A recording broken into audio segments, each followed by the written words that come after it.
Hi everyone, welcome back to my channel. నేను మీ సువర్ణ. ఇలా అయితే ఛానల్లోకి మీకు స్వాగతం అండి. ఈరోజు ఒక సబ్స్క్రైబర్ చక్కెర పొంగల్ అనేది చేసి చూపించమని అడిగారు. ఈజియెస్ట్ మెథడ్లో చేసి చూపిస్తాను. ఎందుకంటే మీ అందరు కూడా బ్యాచిలర్స్గా ఉన్న వాళ్ళు కూడా ఈజీగా చేసుకొని హ్యాపీగా ఎంజాయ్ చేయండి.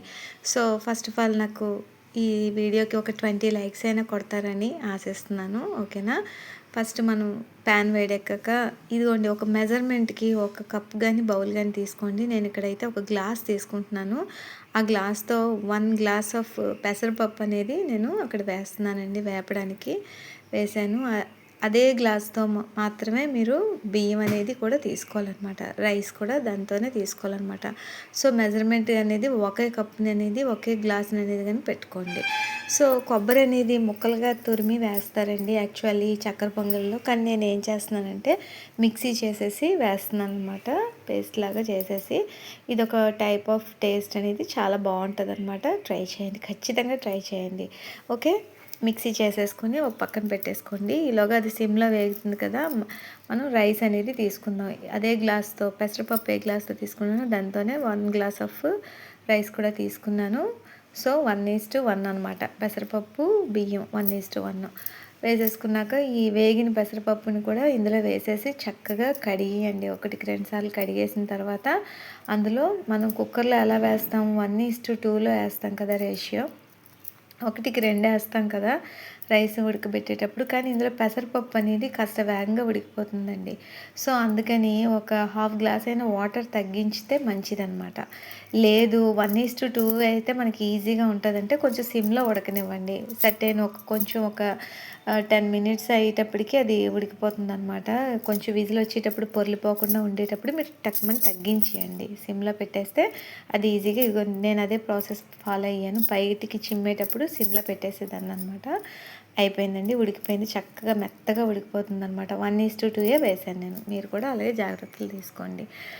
సో ఇదంతా అయిపోయిన తర్వాత దీనిలోకి పంచదార అనేది కూడా మనం చూసుకోవాలి. ఇది ఏంటంటే కొబ్బరి పేస్ట్ చేసుకున్నాను కదా, అది మిక్స్ చేసాను. మీకు ఇందులో చూపిద్దామని అందులో వేస్తున్నానండి అన్నీని. ఆ తర్వాత పెద్ద పాత్రలోకి మార్చేసాను అనమాట.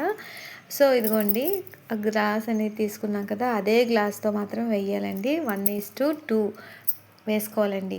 ఎందుకు 1:1.5 వేస్తే బాగానే ఉంటుందండి. ఎందుకంటే ఎక్స్ట్రా మనం కొబ్బరి యాడ్ చేస్తున్నాం. ఇందులో నెయ్యి అనేది చాలా ఎక్కువ పడుతుందండి. నెయ్యి మీరు ఎంత చక్కగా వేస్తే అంత టేస్ట్ ఉంటుంది అనమాట. సో నెయ్యి అనేది చప్పదనంగా ఉంటుంది. అట్ ద సేమ్ టైం కొబ్బరికి సరిపడా పంచదార కావాలి అనేటప్పుడు 1:2 మాత్రమే వేయండి. ఓకేనా? 1:1 వేస్తారనుకోండి చప్పడిగా ఉంటుంది, బాగోదన్నమాట. 1:2 వేస్తే ఇంకా సూపర్గా ఉంటుంది అనమాట. సో జీడిపప్పులు అనేవి యాజ్ టీజ్గా వేసేయకండి. దాన్ని కాస్త చిన్న పీసెస్ కింద చేసేసి వేస్తే అంత ఈవెన్గా చక్కెర పొంగల్ అంతటికీ కూడా స్ప్రెడ్ అవుతాయండి. స్ప్రెడ్ అయినప్పుడు చాలా టేస్టీగా ఉంటాయి అన్నమాట. వీటిలో కూడా నెయ్యి వేసేసి జీడిపప్పుల్లో దాన్ని బాగా దోరగా వేయించేసుకొని చూసారా ఇప్పుడు నెయ్యి ఎలా వేస్తున్నాను. ఇది జీడిపప్పులు వేపడానికి. ఇప్పుడు చూడండి, ఈ చక్కెర పొంగల్కి ఇంత నెయ్యి పడుతుందండి ఖచ్చితంగా. యాక్చువల్గా నేను డైరెక్ట్గా ప్యాకెట్ నుంచే వేసేస్తున్నాను. మీరు కాస్త కాగిన తర్వాత వేయచ్చు, కానీ ఇలా వేసినా కరిగిపోతుంది అనమాట. సో ఈ వేయించుకున్న జీడిపప్పులన్నిటిని కూడా ఇందులో వేయాలంటే ముందు మనం అందులో కొంచెం వాటర్ అనేది కొంచెం వేయాలండి. ఒక హాఫ్ గ్లాస్ కన్నా తక్కువ వేయాలి. ఎందుకంటే ఎందులో వేయాలి, చక్కెర పొంగల్ దీనిలో కొబ్బరి పంచదార అన్నీ వేసేసిన తర్వాత ఒక పావు గ్లాస్ వాటర్ అనేది వేయాలండి. వేస్తే అది బాగా మిక్స్ అవ్వడానికి, పాకం రావడానికి దానికి అవకాశం ఉంటుంది అనమాట.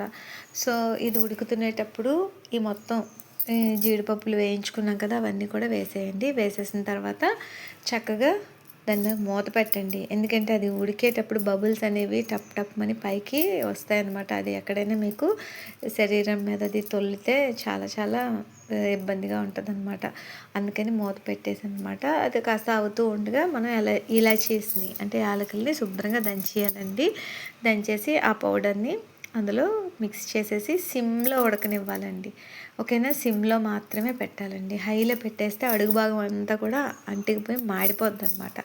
సో సిమ్లో కాస్త అలా కలుపుతూ ఉండగా మీకు ఒక హాఫ్ అన్ అవర్లో ఇదంతా కంప్లీట్ అయిపోద్దండి. ఎందుకంటే కుక్కర్తో మనం ఉడికించుకుంటున్నాం కాబట్టి చాలా ఫాస్ట్గా అయిపోతుంది. అట్ ద సేమ్ టైం ఇందులో పంచదార మిక్స్ చేసిన తర్వాత ఎక్కువ వాటర్ పోసేయకండి. నేను తీసుకున్న మెజర్మెంట్ గ్లాస్‌లో ఒక పావు గ్లాస్ మాత్రమే వెయ్యండి. ఎందుకంటే కొబ్బరిలో ఉండే వాటరు ప్లస్ ఈ పంచదార కరిగిన తర్వాత వాటరీగా అయిపోతుంది. ఇదంతా అయిపోయి మీకు ఎక్కువ క్వాంటిటీలో వాటర్ రాకుండా ఉండాలంటే ఇదిగోండి మా హస్బెండ్ వచ్చేసారండి. అంతా చేసినాక అమర్చి పెడితే అయ్యవారు వచ్చి చేసినట్లుగా వచ్చి కలిపేస్తూ ఉంటారు. ఆ తర్వాత పిల్లలకి చెప్పుకుంటూ ఉంటారు, నేనే చేశాను ఈ ప్రసాదాలన్నీ నేనే చేశాను అని చెప్పుకుంటూ ఉంటారనమాట. అది సంగతి సమాచారం. సో ఈ విధంగా మనం తయారు చేసుకున్న చక్కెర పొంగల్ అనేది మనం క్వాంటిటీని బట్టి ఎక్కువ పెట్టుకొని చేసేసుకుంటే కనుక ఉంటుందండి. ఒక 2 డేస్ 3 డేస్ వరకు ఉంటుందన్నమాట. దాన్ని చాలా నీట్గా ఉంచుకోవాలంటే. కానీ అంత ఛాన్స్ ఇవ్వరు కదా, ఫాస్ట్గా లాగించేస్తారు. ఇది అయిపోయిన వెంటనే మీరు కూడా ఓన్గా ట్రై చేస్తే మీకు కూడా చక్కగా ఎంతో ఫాస్ట్గా లాగించేస్తారనమాట. సో అలా సిమ్లో అవుతూ ఉండగా మనం ఎప్పుడైనా సరేనండి, ఒక చిన్న టిప్పు, ఎప్పటికప్పుడు పని అనేది ముగించుకుంటే కనుక మనకి బర్డెన్ ఉండదండి. ఎందుకంటే ఒక జిడ్డైనా కానీ ఏదైనా పడినాక దాన్ని ఎప్పటికప్పుడు క్లీన్ చేసుకుంటూ ఉంటే మనకి చాలా నీట్గా ఉంటుంది అనమాట. మనకి మనసుకి ప్రశాంతంగా ఉంటుంది. నాకైతే వంటగదిలో ఎక్కువ సామాన్ అనేది నేను ఎక్కువగా నాకు గాబరా వచ్చేస్తుందండి. అందుకే పని అయిపోయిన వెంటనే ఎక్కడొక్కడ అన్నీ నీట్గా సర్దేసుకుంటే కానీ అందుకే లెస్ లగేజ్ మోర్ కంఫర్ట్ అని పెద్దవాళ్ళు ఒక నానుడి చెప్తారు కదా, ఆ విధంగా. సో ఇది సిమ్లో ఉడికి అయిపోయిందండి. నా ప్రాణానికి ఇక్కడే ఇప్పుడు ఈ పాత సామాన్లు అమ్ముకునేవాడు వచ్చాడు. ఏం చేయడం, ఇప్పుడు ఒక 5 సార్లు రికార్డింగ్ చేశాను కానీ అవ్వలేదు వాయిస్ రికార్డు. సో దీంతో అడ్జస్ట్ అయిపోండి, ఓకేనా ఫ్రెండ్స్. ఇగోండి ప్రసాదం రెడీ అయింది. అది చల్లదనం చల్లారిన కొద్దీ మీకు చక్కగా గట్టిగా దగ్గర అవుతుంది. Share, like, subscribe my channel friends. Bye.